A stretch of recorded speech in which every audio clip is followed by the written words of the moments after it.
Hello friends, welcome to my channel GC Tutorials Mysuru.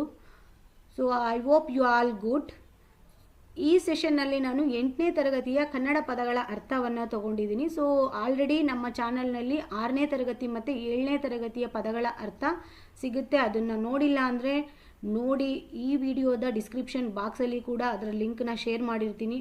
ನೋಡದೇ ಇರೋರು ನೋಡಿ ಉಪಯೋಗ ಮಾಡ್ಕೊಳ್ಳಿ. ಸೊ ಅದಕ್ಕೂ ಮುಂಚೆ ನಮ್ಮ ಚಾನಲ್ನ ಯಾರು ನೋಡದೆ ಅಥವಾ ಸಬ್ಸ್ಕ್ರೈಬ್ ಮಾಡದೇ ಇದ್ದೀರಾ ಅವರು ಸಬ್ಸ್ಕ್ರೈಬ್ ಮಾಡಿಕೊಂಡು ನೋಡಿ ಅಂತ ಹೇಳ್ತೀನಿ. ನೋಡಿ ನಮಗೆ ಸಪೋರ್ಟ್ ಮಾಡಿ. ಸೊ ಬರೋಣ, ಟೈಮ್ ವೇಸ್ಟ್ ಮಾಡೋದು ಬೇಡ. ಅಭೀಷ್ಮ ಪದದ ಅರ್ಥ ಬಯಸಿದ್ದು.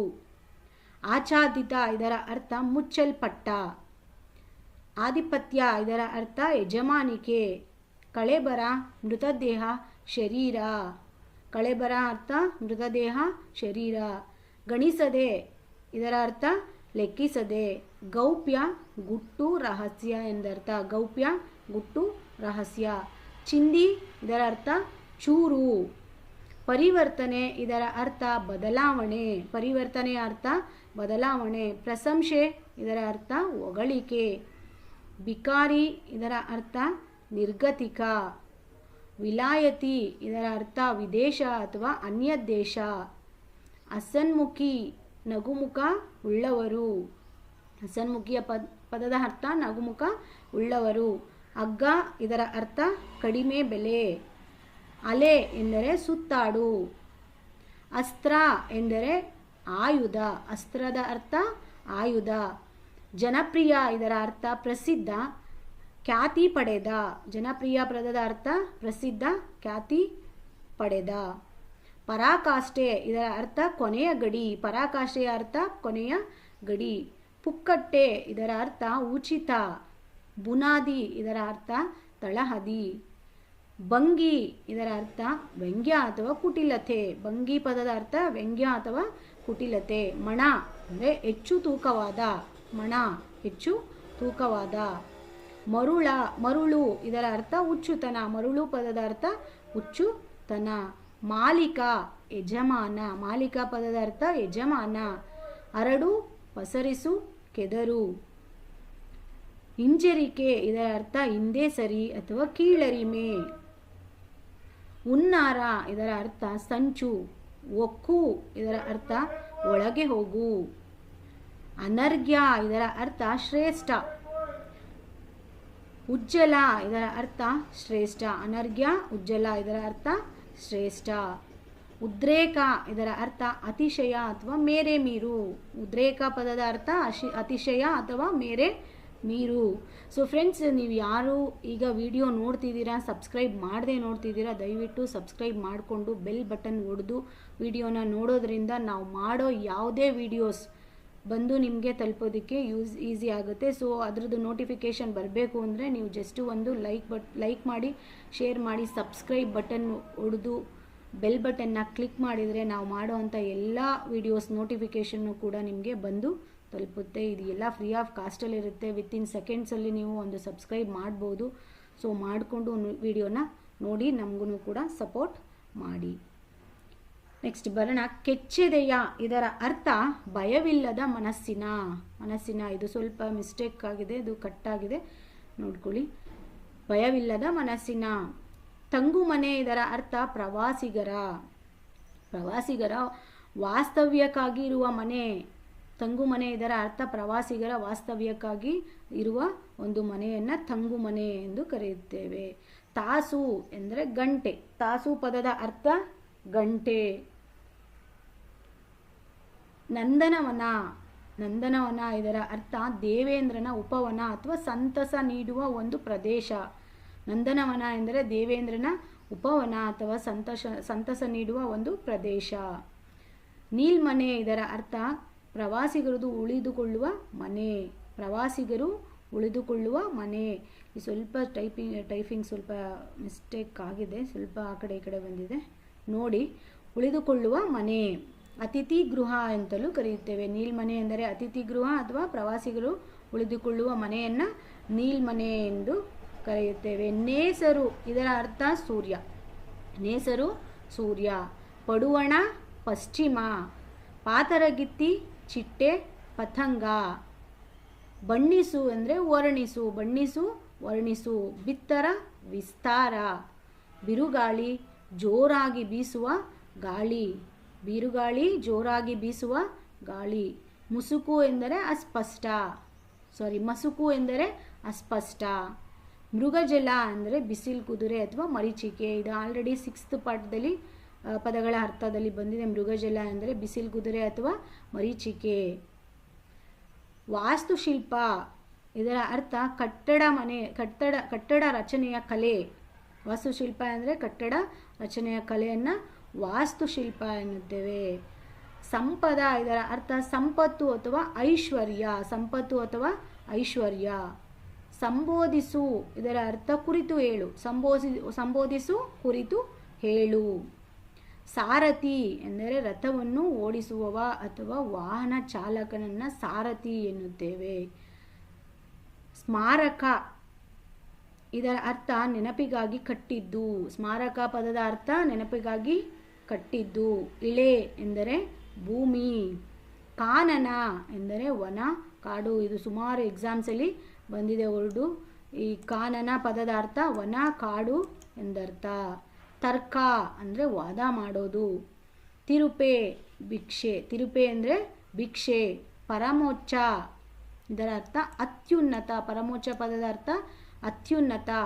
ಮೆಟ್ರಿಕ್ಯುಲೇಷನ್ ಇದರ ಅರ್ಥ 10ನೇ ತರಗತಿಯ ಸಮಾನ ಓದುವಿಗೆ ಮೆಟ್ರಿಕ್ಯುಲೇಷನ್ ಅಂತ ಕರಿತೀವಿ. ಮೆಟ್ರಿಕ್ಯುಲೇಷನ್ ಅಂದರೆ 10ನೇ ತರಗತಿಗೆ ಸಮಾನ ಓದನ್ನು ಮೆಟ್ರಿಕ್ಯುಲೇಷನ್. ಮೇಧಾವಿ ಅಂದರೆ ಬುದ್ಧಿವಂತ, ಮೇಧಾವಿ ಬುದ್ಧಿವಂತ. ವನ ಕಾಡು, ಈಗಾಗಲೇ ಹೇಳಿದ್ನಲ್ಲ ಕಾಡು ವನ. ಸೊ ಇದು ಸುಮಾರು ಎಕ್ಸಾಮ್ಸಲ್ಲಿ ರಿಪೀಟ್ ಆಗುವಂಥ ಕ್ವಶನ್ಸ್ ಆಗಿದೆ, ಕಾಡು ವನ. ವಿಕಸನ ಅಂದರೆ ಹಿಗ್ಗುವಿಕೆ, ಅರಳುವಿಕೆ, ದೊಡ್ಡದಾಗುವಿಕೆಯನ್ನು ವಿಕಸನ ಎನ್ನುತ್ತೇವೆ. ವಿಕಸನ ಎಂದರೆ ಹಿಗ್ಗುವಿಕೆ, ಅರಳುವಿಕೆ, ದೊಡ್ಡದಾಗುವಿಕೆ. ಸಂಭಾವನೆ ಇದರ ಅರ್ಥ ಗೌರವಧನ, ಸಂಭಾವನೆ ಅದರ ಅರ್ಥ ಗೌರವಧನ.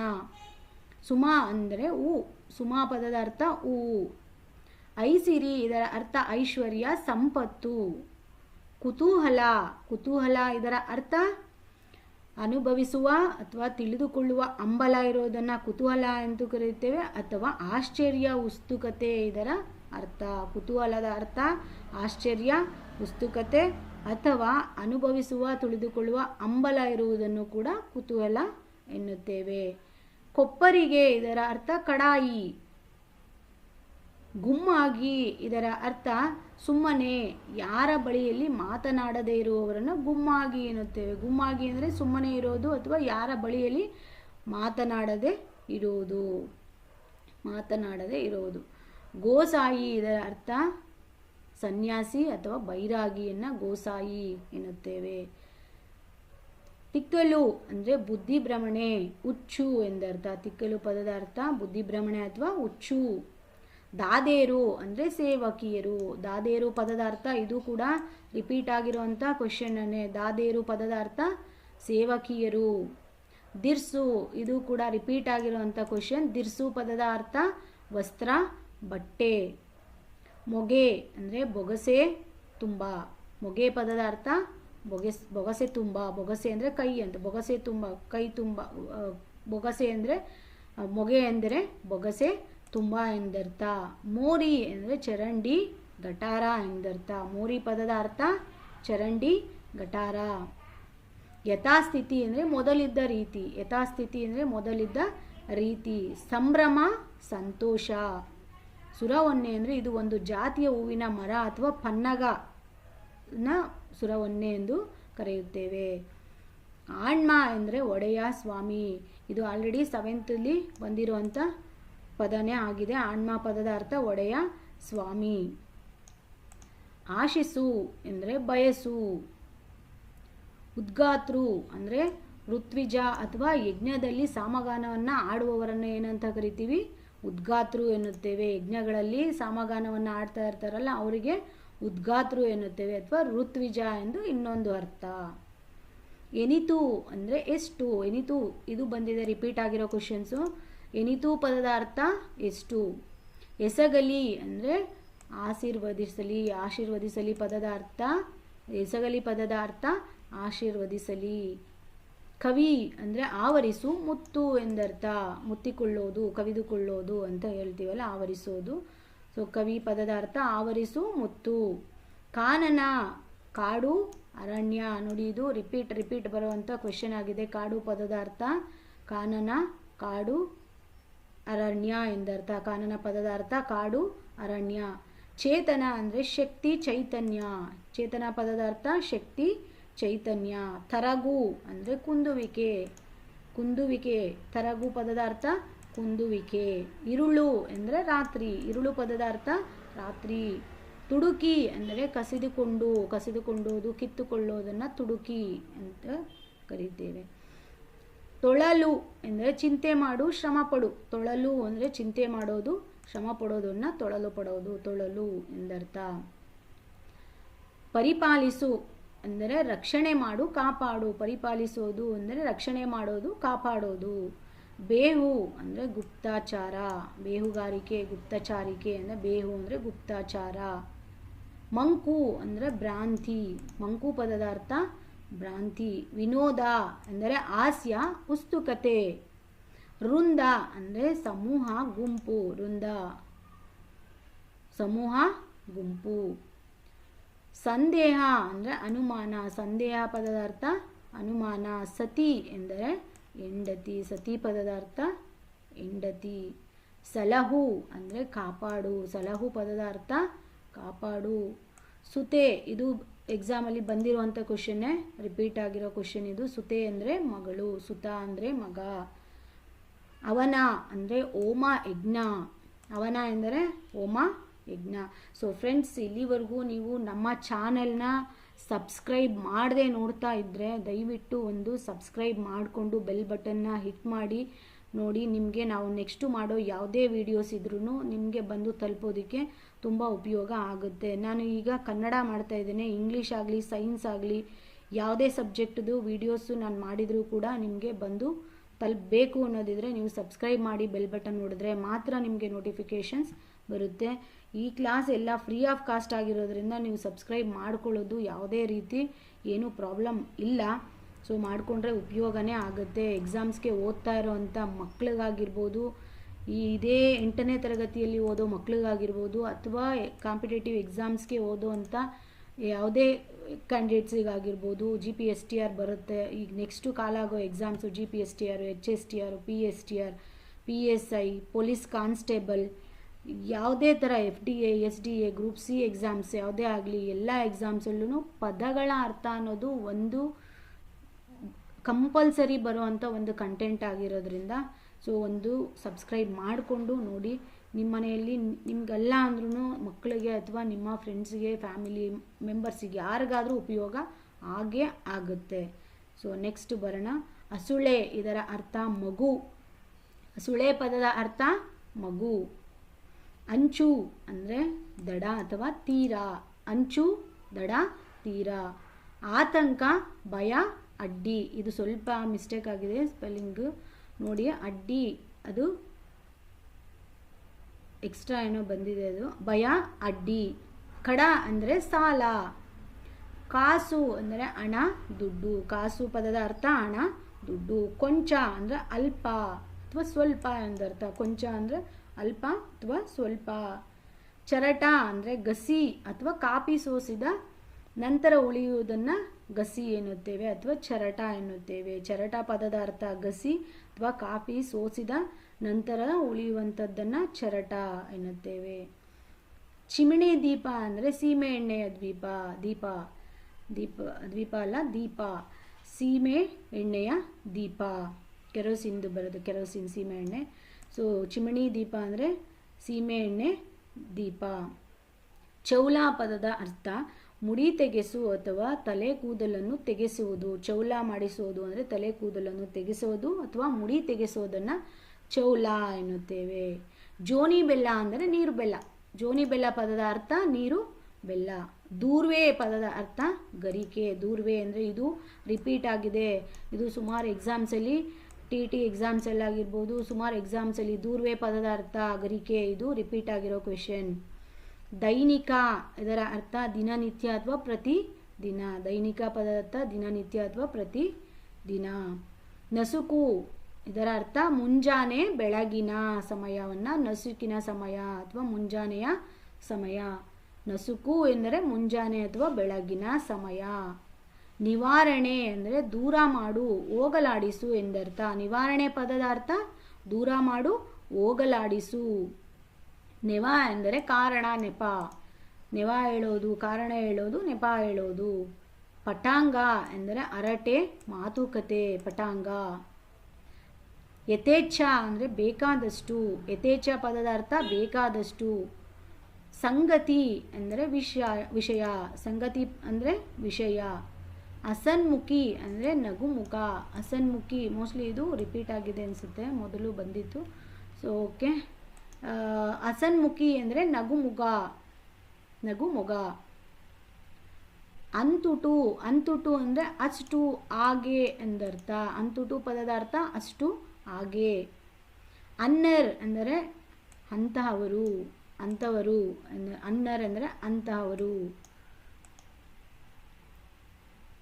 ಅಭ್ಯಾಗತರು ಅಂದರೆ ತಾವಾಗಿಯೇ ಬಂದವರು. ಅಭ್ಯಾಗತರು ಅಂದರೆ ತಾವಾಗಿಯೇ ಬಂದವರು. ಇನ್ನೊಂದು ಪದ 6ನೇ ಕ್ಲಾಸಲ್ಲಿ ಬಂದಿತ್ತು, ನೀವು 7ನೇ ಕ್ಲಾಸಲ್ಲಿ ಅಭ್ಯಂತರರು ಅಂತ. ಅಭ್ಯಂತರರು ಅಂದರೆ ಇಂಜಿನಿಯರ್ಗಳಿಗೆ ಅಭ್ಯಂತರರು ಅಂತೀವಿ. ಅಭ್ಯಾಗತರು ಅಂದರೆ ತಾವಾಗಿಯೇ ಬಂದವರು. ಅಲೆ ಅಂದರೆ ಅಲ್ಲವೇ. ಅಲೆ ಅಂದರೆ ಅಲ್ಲವೇ. ಆಲ್ತು ಅಂದರೆ ಅಲ್ಲ. ಆಲ್ತು ಅಂದರೆ ಅಲ್ಲ. ಆಲ್ತೆ ಅಂದರೆ ಅಲ್ಲವೇ. ಆಲ್ತೆ ಪದದ ಅರ್ಥ ಅಲ್ಲವೇ. ಅದ್ಯಾರ್ ಅಂದರೆ ಮೊದಲಾದವರು. ಅದ್ಯಾರ್ ಅಂದರೆ ಮೊದಲಾದವರು. ಅದ್ಯಾರ್ ಪದದ ಅರ್ಥ ಮೊದಲಾದವರು. ಆತೃ ಇದರ ಅರ್ಥ ಸಮರ್ಥ. ಆರ್ತ್ರ ಪದದ ಅರ್ಥ ಸಮರ್ಥ. ಆರ್ತ್ರ ಪದದ ಅರ್ಥ ಸಮರ್ಥ. ಇಂತು ಅಂದರೆ ಹೀಗೆ. ಇಂತು ಪದದ ಅರ್ಥ ಹೀಗೆ. ಇನಿತು ಇದು ಇಷ್ಟು. ಇನಿತು ಇಷ್ಟು. ಇರಕೆ ಇದರ ಅರ್ಥ ಇರುವಿಕೆಗೆ. ಇದರ ಅರ್ಥ ಇರುವಿಕೆಗೆ. ಇರಕೆ ಪದದ ಅರ್ಥ ಇರುವಿಕೆಗೆ. ಇರ್ಕುಂ ಎಂದರೆ ಇರುವರು. ಇರ್ಕುಂ ಪದದ ಅರ್ಥ ಇರುವರು. ಇರ್ಕೆ ಪದದ ಅರ್ಥ ಇರಲಿ. ಇರ್ಕೆ ಪದದ ಅರ್ಥ ಇರಲಿ. ಹೀಗುಂ. ಹೀಗುಂ ಅಂದರೆ ಕೊಡುವುದು ಅಥವಾ ಕೊಡಬಲ್ಲದ್ದು. ಹೀಗುಂ ಪದದ ಅರ್ಥ ಕೊಡುವುದು ಅಥವಾ ಕೊಡಬಲ್ಲದ್ದು, ಬಲ್ಲದ್ದು. ಉರದಿ ಎಂದರೆ ಕೂಡಲೇ ಅಥವಾ ತಕ್ಷಣ ಎಂದರ್ಥ. ಉರದಿ ಅಂದರೆ ಕೂಡಲೇ ಅಥವಾ ತಕ್ಷಣ. ಉಸಿರು ಅಂದರೆ ಏಳು. ಉಸಿರು ಪದದ ಅರ್ಥ ಏಳು. ಎಂತುಟು ಎಂದರೆ ಹೇಗೆ ಎಂದರ್ಥ. ಎಂತುಟು ಅಂದರೆ ಇದು ಎಕ್ಸಾಮಲ್ಲಿ ರಿಪೀಟ್ ಆಗಿರೋ ಕ್ವೆಶ್ಚನ್ ಇದು. ಎಂತುಟು ಪದದ ಅರ್ಥ ಹೇಗೆ. ಎರಗು ಅಂದರೆ ನಮಸ್ಕರಿಸು. ಎರಗು ಅಂದರೆ ನಮಸ್ಕರಿಸು. ಎಳವೆ ಅಂದರೆ ಬಾಲ್ಯ. ಎಳವೆ ಅಂದರೆ ಬಾಲ್ಯ. ಹೇಮ್ ಪದದ ಅರ್ಥ ಏನು ಅಂತ. ಹೇಮ್ ಪದದ ಅರ್ಥ ಏನು. ಏಕ ಎಂದರೆ ಒಂದು. ಒದವಿದ ಅಂದರೆ ಒದಗಿದ. ಒದವಿದ ಪದದ ಅರ್ಥ ಒದಗಿದ. ಒರೆ ಅಂದರೆ ಏಳು ಎಂದರ್ಥ. ಒರೆ ಎಂದರೆ ಏಳು. ಓಲ್ವರೆ ಎಂದರೆ ಮೆಚ್ಚುವರೆ. ಓಲ್ವರೆ ಪದದ ಅರ್ಥ ಮೆಚ್ಚುವರೆ. ಒಲವು. ಒಳವು ಪದದ ಅರ್ಥ ಇರುವುವು. ಒಳವು ಪದದ ಅರ್ಥ ಇರುವುವು. ಒಳವೆ ಪದದ ಅರ್ಥ ಇರುವುದೇ. ಒಳವೆ ಪದದ ಅರ್ಥ ಇರುವುದೇ. ಕಬ್ಬ ಇದಂತೂ ತುಂಬ ಸಾರಿ ರಿಪೀಟ್ ಆಗಿರೋ ಕ್ವೆಶ್ಚನ್. ಕಬ್ಬ ಅಂದರೆ ಕಾವ್ಯ ಎಂದರ್ಥ. ಕಬ್ಬ ಕಾವ್ಯ ಇದು ರಿಪೀಟ್ ಆಗಿರೋ ಕ್ವೆಶ್ಚನ್, ನೆನ್ಪಿಟ್ಕೊಳ್ಳಿ. ಪದೇ ಪದೇ ರಿಪೀಟ್ ಆಗಿದೆ ತುಂಬ ಎಕ್ಸಾಮ್ಸಲ್ಲಿ. ಕಬ್ಬ ಪದದ ಅರ್ಥ ಕಾವ್ಯ. ಕವಡು ಪದದ ಅರ್ಥ ಕಪಟ. ಕಿತ್ತಡಿ ಅಂದರೆ ತಪಸ್ವಿ. ಕಿತ್ತಡಿ ಪದದ ಅರ್ಥ ತಪಸ್ವಿ. ಕೆಮ್ಮನೆ ಅಂದರೆ ಸುಮ್ಮನೆ. ಇದು ರಿಪೀಟ್ ಆಗಿರೋ ಕ್ವೆಶ್ಚನ್. ಕೆಮ್ಮನೆ ಪದದ ಅರ್ಥ ಸುಮ್ಮನೆ. ಕೋಲ್ ಇದರ ಅರ್ಥ ಖರೀದಿಸು, ಬೆಲೆ ಕಟ್ಟು, ತೆಗೆದುಕೋ ಅಥವಾ ಕೊಂಡುಕೋ, ಇದೆಲ್ಲ ಅರ್ಥ. ಕೋಲ್ ಅಂದರೆ ಕೊಂಡುಕೊಳ್ಳೋದು ಅನ್ನಲ್ವಾ. ಕೋಲ್ ಪದದ ಅರ್ಥ ಖರೀದಿಸು, ಬೆಲೆ ಕಟ್ಟು, ತೆಗೆದುಕೋ ಅಥವಾ ಕೊಂಡುಕೋ, ಇದೆಲ್ಲ ಅರ್ಥ ಕೂಡ ಓಲ್ಡ್ ಪದದ ಅರ್ಥವಾಗಿರುತ್ತೆ. ಘನ ಎಂದರೆ ಘನ ಅಥವಾ ಶ್ರೇಷ್ಠ ಎಂದರ್ಥ. ಶ್ರೇಷ್ಠ, ಉನ್ನತ ಅಂತೀವಲ್ಲ ಅದು. ಘನ ಪದದ ಅರ್ಥ ಘನ ಅಥವಾ ಶ್ರೇಷ್ಠ ಎಂದರ್ಥ. ಗೋಷ್ಠಿ ಇದರ ಅರ್ಥ ಮಾತುಕತೆ ಅಥವಾ ಸಂಭಾಷಣೆ, ಕಲಾಪ ಎಂದರ್ಥ. ಗೋಷ್ಠಿ ಎಂದರೆ ಮಾತುಕತೆ, ಸಂಭಾಷಣೆ ಅಥವಾ ಕಲಾಪ. ಇದೇನೋ ಸ್ವಲ್ಪ ಎಕ್ಸ್ಟ್ರಾ ಟೈಪಿಂಗ್ಗಳಾಗ್ಬಿಟ್ಟಿದೆ ಇದು, ಸೊ ಅದನ್ನೇನು ತಗೊಳ್ಬೇಡಿ. ಸೊ ಸಂಭಾಷಣೆ, ಕಥಾಲಾಪ, ಮಾತುಕತೆ ಎಂದಷ್ಟ. ಗೋಷ್ಠಿ ಅಂದರೆ ಮಾತುಕತೆ, ಸಂಭಾಷಣೆ, ಕಥಾಲಾಪ. ಚತುರ್ ಎಂದರೆ 4. ಚತುರ್ ಪದದ ಅರ್ಥ 4. ಚೆನ್ನಿಗ ಅಂದರೆ ಚೆಲುವ. ಇದು ರಿಪೀಟ್ ಆಗಿರೋ ಕ್ವೆಶನ್. ಚೆನ್ನಿಗ ಪದದ ಅರ್ಥ ಚೆಲುವ. ಜಾಣಿಲಿ ಇದರ ಅರ್ಥ ಜಾಣ್ಮೆ ಇಲ್ಲದ. ಜಾಣ್ಮೆ ಇಲ್ಲದ ಅಂದರೆ ಅದು ಜಾಣಿಲಿ. ಜಾಣಿಲಿ ಪದದ ಅರ್ಥ ಜಾಣ್ಮೆ ಇಲ್ಲದ. ತಣಿಸಿದಂ ಅಂದರೆ ತೃಪ್ತಿಪಡಿಸಿದನು. ತಣಿಸಿದಂ ಅಂದರೆ ತೃಪ್ತಿಪಡಿಸಿದನು. ತಾಳ್ವ ಅಂದರೆ ಅನುಭವಿಸುವ. ತಾಳ್ವ ಪದದ ಅರ್ಥ ಅನುಭವಿಸುವ. ತುರಂಗ ಅಂದರೆ ತುರಗ, ಕುದುರೆ, ಅಶ್ವ. ಇದು ರಿಪೀಟ್ ಇರೋ ಕ್ವೆಶನ್. ಇದು ರಿಪೀಟ್ ಆಗಿರೋ ಕ್ವೆಶನ್. ತುಂಬ ಸಾರಿ ರಿಪೀಟ್ ಆಗಿರೋ ಅಂಥ ಕ್ವೆಶನ್ನು. ಇದು ತುರಂಗ ಅಂತ ಕೊಟ್ಬಿಟ್ಟು ಕೇಳ್ಬೋದು ತುರಗ ಅಂತ, ಅಥವಾ ತುರಗ ಅಂತ ಕೊಟ್ಟು ಇದನ್ನು ಕೇಳ್ಬೋದು ತುರಂಗ ಅಂತ ನೀವೇ ಬರಿಬೇಕಾಗ್ಬೋದು. ಸೊ ಇದು ತುಂಬ ಸಾರಿ ರಿಪೀಟ್ ಆಗಿರೋ ಅಂಥ ಕ್ವೆಶನ್ ಆಗಿರುತ್ತೆ. ತುಳ್ವ ಅಂದರೆ ನಾಶಪಡಿಸು. ತುಳ್ವ ಪದದ ಅರ್ಥ ನಾಶಪಡಿಸುವ. ತ್ರಿ ಅಂದರೆ 3. ತ್ರಿ ಪದದ ಅರ್ಥ 3. ದ್ವಿ ಎಂದರೆ 2. ನಂಬುಗೆ ಅಂದರೆ ಭರವಸೆ. ನಂಬುಗೆ ಇಡೋದು, ಭರವಸೆ ಇಡೋದು. ನಿಕ್ಕುವ ಅಂದರೆ ನಿಶ್ಚಯ. ನಿಕ್ಕುವ ಪದದ ಅರ್ಥ ನಿಶ್ಚಯ. ನಿನ್ನೊಳಂ. ನಿನ್ನೊಳಂ ಅಂದರೆ ನಿನ್ನಲ್ಲಿಯೂ. ನಿನ್ನೊಳಂ ಅಂದರೆ ನಿನ್ನಲ್ಲಿಯೂ. ನೆರಂ, ಇದು ಅಷ್ಟೇ ಸ್ವಲ್ಪ ಸ್ಪೆಲ್ಲಿಂಗ್ ಏನೋ ಎಕ್ಸ್ಟ್ರಾ ಬಂದಿದೆ. ನೆರಂ ಅಂತ ಅದು. ನೆರಂ ಅಂದರೆ ಸಹಾಯ. ನೆರಂ ಪದದ ಅರ್ಥ ಸಹಾಯ. ಪಂಚ ಅಂದರೆ 5. ಪಂಚ ಪದದ ಅರ್ಥ 5. ಪರಿಹಾಸ ಅಂದರೆ ಚೇಷ್ಟೆ ಮಾಡು ಅಥವಾ ವಿನೋದ ಎಂದರ್ಥ. ಇದು ರಿಪೀಟ್ ಆಗಿರೋ ಕ್ವೆಶನ್. ಪರಿಹಾಸ, ಚೇಷ್ಟೆ ಅಥವಾ ವಿನೋದ ಎಂದರ್ಥ.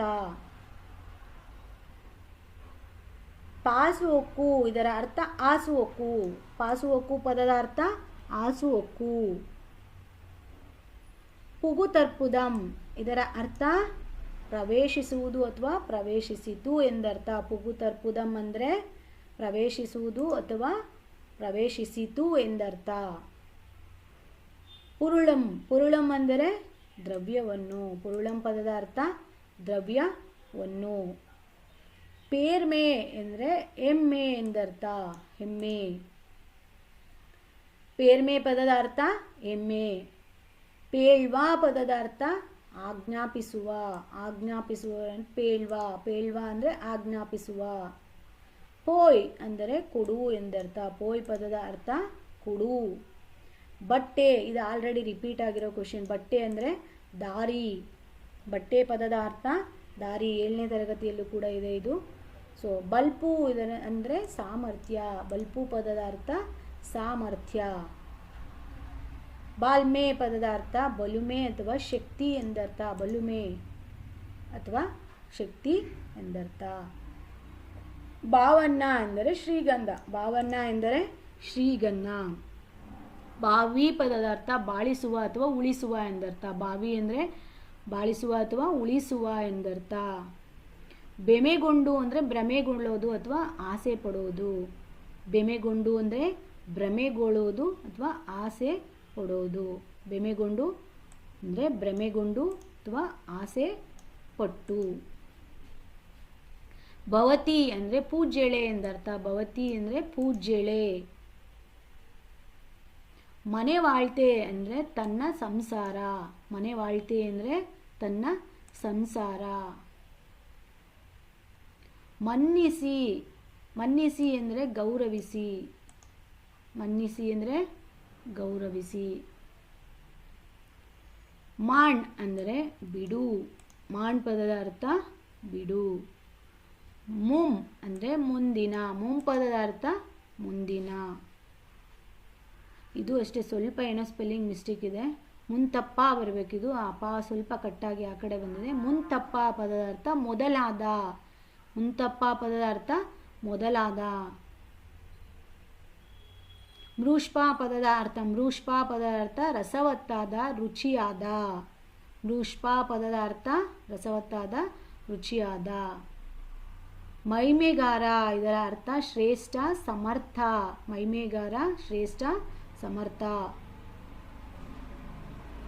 ಮೋಡೆ ಅಂದರೆ ಮೂಡೆ ಎಂದರ್ಥ. ಮೋಡೆ ಪದದ ಅರ್ಥ ಮೂಡೆ. ಯತ್ರೇಚ ಅಂದರೆ, ಯತ್ರೇಚ ಪದದ ಅರ್ಥ ಬೇಕಾದಷ್ಟು. ಯತ್ರೇಚ ಅಂದರೆ ಬೇಕಾದಷ್ಟು. ವಿನೋದ ಅಂದರೆ ಆನಂದ, ಉತ್ಸಾಹ, ಸಂಭ್ರಮ ಎಂದರ್ಥ. ಷಟ್ ಅಂದರೆ 6. ಷಟ್ ಅಂದರೆ 6. ಸಭಾವಕಾರ ಅಂದರೆ ಹಾಸ್ಯಗಾರ. ಸಭಾವಕಾರ ಎಂದರೆ ಹಾಸ್ಯಗಾರ.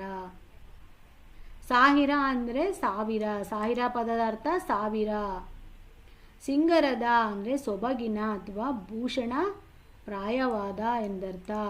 ಸಿಂಗರದ ಪದದ ಅರ್ಥ ಸೊಬಗಿನ ಅಥವಾ ಭೂಷಣ ಪ್ರಾಯವಾದ. ಸಿದ್ಧಿ ಎಂದರೆ ಕೈವಶ ಮಾಡಿಕೊಳ್ಳುವಿಕೆ ಅಥವಾ ಅತಿ ಮಾನುಷ ಶಕ್ತಿ ಇರೋದನ್ನು ಸಿದ್ಧಿ ಸಾಧಿಸಿದವರು ಏನಲ್ವ. ಸಿದ್ಧಿ ಅಂದರೆ ಕೈವಶ ಮಾಡಿಕೊಳ್ಳುವಿಕೆ ಅಥವಾ ಅತಿ ಮಾನುಷ ಶಕ್ತಿ ಎಂದರ್ಥ. ಆಳ್ವೆ ಎಂದರೆ ಆಳುವೆ. ಆಳುವೆ ಪದದ ಅರ್ಥ, ಆಳ್ವೆ ಪದದ ಅರ್ಥ ಆಳುವೆ. ಹೊಸಗೆ ಅಂದರೆ ಸಂತೋಷ, ಶುಭ ವಾರ್ತೆಯನ್ನು ಹೊಸಗೆ ಅಂತಾರೆ. ಹೊಸಗೆ ಅಂದರೆ ಸಂತೋಷ, ಶುಭ ವಾರ್ತೆ. ಕಾರ್ಕಳ ಇದರ ಅರ್ಥ ಕಾರ್ಕಳ ಅಂದರೆ ಇದು ಉಡುಪಿ ತಾಲೂಕು, ಇದು ಉಡುಪಿ ಜಿಲ್ಲೆಯ ಒಂದು ತಾಲೂಕು ಅಷ್ಟೇ. ಕಾರ್ಕಳ ಅಂದರೆ, ಕಾರ್ಕಳ ಅಂದರೆ ಕಾರ್ಕಳ ಎಂದರ್ಥ. ಅಂದರೆ ಉಡುಪಿ ಜಿಲ್ಲೆಯ ಒಂದು ತಾಲೂಕು. ಉಡುಪಿ ಜಿಲ್ಲೆಯ ಒಂದು ತಾಲೂಕನ್ನು ಕಾರ್ಕಳ. ಕೆನೆ ಅಂದರೆ ಸಾರ ಅಥವಾ ತಿರುಳು ಎಂದರ್ಥ. ಕೆನೆ ಅಂದರೆ ಸಾರ ಅಥವಾ ತಿರುಳು. ತಾಳ್ವೆ ಅಂದರೆ ಸಹಿಸುವೆ. ತಾಳ್ವೆ ಪದದ ಅರ್ಥ ಸಹಿಸುವೆ. ತೃಪೆ ಅಂದರೆ ಬಾಯಾರಿಕೆ. ತೃಪೆ ಇದೂ ಅಷ್ಟೇ ರಿಪೀಟ್ ಆಗಿರೋ ಕ್ವಶನ್. ತೃಪೆ ಪದದ ಅರ್ಥ ಬಾಯಾರಿಕೆ. ದಿವಂ ಅಂದರೆ ಆಕಾಶ. ದಿವಂ ಅಂದರೆ ಆಕಾಶ. ನಗಾಳಿ ಎಂದರೆ ಪರ್ವತಗಳ ಸಮೂಹ ಎಂದರ್ಥ. ಪರ್ವತಗಳ ಸಮೂಹ ಎಂದರ್ಥ. ಸೊ ಫ್ರೆಂಡ್ಸ್, ಇದು ನಿಮಗೆ ಕ್ಲಾಸ್ ಇಷ್ಟ ಆಗಿದೆ ಅಂದರೆ ಒಂದು ಸಬ್ಸ್ಕ್ರೈಬ್ ಮಾಡಿಕೊಂಡು ನೋಡಿ. ಸೊ ಇದು ಎಲ್ಲರಿಗೂ ಉಪಯೋಗ ಆಗೋ ಅಂಥ ಕ್ಲಾಸೇ ಆಗಿರುತ್ತೆ. ಸೊ ಇದುವರೆಗೂ ಯಾರು ಸಬ್ಸ್ಕ್ರೈಬ್ ಮಾಡಿಲ್ಲ, ಒಂದು ಸಬ್ಸ್ಕ್ರೈಬ್ ಮಾಡಿ, ಸಪೋರ್ಟ್ ಮಾಡಿ. ಈ ವಿಡಿಯೋನ ನೋಡಿದರೆ ನಮಗೂ ತುಂಬ ಹೆಲ್ಪ್ ಆದಂಗೆ ಆಗುತ್ತೆ. ಸೊ ದಯವಿಟ್ಟು ಸಬ್ಸ್ಕ್ರೈಬ್ ಮಾಡಿಕೊಂಡು ನೋಡಿ, ಮತ್ತು ನಿಮ್ಮ ಫ್ರೆಂಡ್ಸ್ ಯಾರಾದರೂ ಇದ್ದರೆ ಅವರುಗಳಿಗೆ ಶೇರ್ ಮಾಡಿ, ಸಪೋರ್ಟ್ ಮಾಡಿ. ಸೊ ಈಗ ಆಲ್ರೆಡಿ ನಮ್ಮ ಚಾನಲ್ನಲ್ಲಿ 6ನೇ ತರಗತಿಯ ಕನ್ನಡ ಪದಗಳ ಅರ್ಥ, 7ನೇ ತರಗತಿಯ ಕನ್ನಡ ಪದಗಳ ಅರ್ಥ ಕೂಡ ಸಿಗುತ್ತೆ. ಸೊ ಈ ವಿಡಿಯೋದ ಕೊನೆಯಲ್ಲಿ ಡಿಸ್ಕ್ರಿಪ್ಷನ್ ಬಾಕ್ಸಲ್ಲಿ ಕೂಡ ನಾನು 6ನೇ ತರಗತಿ ಮತ್ತು 7ನೇ ತರಗತಿಯ ಕನ್ನಡ ಪದಗಳ ಅರ್ಥ ಅದು ಲಿಂಕ್ನ ನಾನು ಶೇರ್ ಮಾಡಿರ್ತೀನಿ. ಸೊ ಯಾರೆಲ್ಲ ಆ ವಿಡಿಯೋಸ್ನ ನೋಡಿಲ್ವೋ ಅವರು ಅದನ್ನು ಕೂಡ ಬೇಕಿದ್ದರೆ ನೋಡ್ಬೋದು. ಸೊ ಇನ್ನೇನು ಅಂದರೆ ನೆಕ್ಸ್ಟು ಕ್ಲಾಸಲ್ಲಿ ಬಂದು ಇದು 8ನೇ ತರಗತಿಯ ಕನ್ನಡ ಪದಗಳ ಅರ್ಥ ಪಾರ್ಟ್ 1 ಆಗಿರುತ್ತೆ. ಸೊ ಇನ್ನು ಒಂದು ಕ್ಲಾಸಲ್ಲಿ 8ನೇ ತರಗತಿಯ ಅಷ್ಟು ಕನ್ನಡ ಪದಗಳ ಅರ್ಥ ಮುಗಿಯುತ್ತೆ. ಸೊ ನೆಕ್ಸ್ಟ್ ಬಂದು 9ನೇ ತರಗತಿಯ ಕನ್ನಡ ಪದಗಳ ಅರ್ಥವನ್ನು ತಗೊಳ್ತೀನಿ. ಸೊ 9 ಮತ್ತು 10ನೇ ತರಗತಿ ಮುಗಿತಾ ಇದ್ದ ಹಾಗೇ ಸೈನ್ಸ್ ಕ್ಲಾಸ್ನ ಶುರು ಮಾಡ್ತೀನಿ. ಸೊ ಇದು ಬಿಟ್ಟು ಬೇರೆ ಯಾವುದಾದ್ರೂ ಟಾಪಿಕ್ಕು ಬೇಕು ಅನ್ನೋದಿದ್ರೆ ಕನ್ನಡದಲ್ಲಿ ವಿಭಕ್ತಿ ಪ್ರತ್ಯಯಗಳಾಗಲಿ, ಸಂಧಿಗಳಾಗಲಿ, ಬೇರೆ ಯಾವುದಾದ್ರೂ ಟಾಪಿಕ್ಸ್ ಬೇಕು ಅನ್ನೋದಿದ್ರೆ ಕಮೆಂಟ್ ಬಾಕ್ಸಲ್ಲಿ ಕಮೆಂಟ್ ಮಾಡಿ. ಸೊ ಅದನ್ನು ಕೂಡ ಮಾಡೋದಕ್ಕೆ ಪ್ರಯತ್ನ ಮಾಡ್ತೀನಿ. ಸೊ ಈಗ ಜಸ್ಟ್ ನೀವು ನಮ್ಮ ಚಾನಲ್ಗೆ ಒಂದು ಲೈಕ್ ಮಾಡಿ, ಶೇರ್ ಮಾಡಿ, ಸಬ್ಸ್ಕ್ರೈಬ್ ಮಾಡಿ, ಸಪೋರ್ಟ್ ಮಾಡಿ. ಸೊ ಇನ್ನೇನು ನೆಕ್ಸ್ಟು ಹೇಳೋದಿಲ್ಲ. Thank you all. ನಾನು ಇಲ್ಲಿಗೆ ಕ್ಲಾಸ್ನ ಮುಗಿಸ್ತಾ ಇದ್ದೇನೆ. ನೆಕ್ಸ್ಟ್ ಕ್ಲಾಸಲ್ಲಿ ಪಾರ್ಟ್ 2 ವಿಡಿಯೋದಲ್ಲಿ ಮೀಟ್ ಮಾಡೋಣ. Thank you all.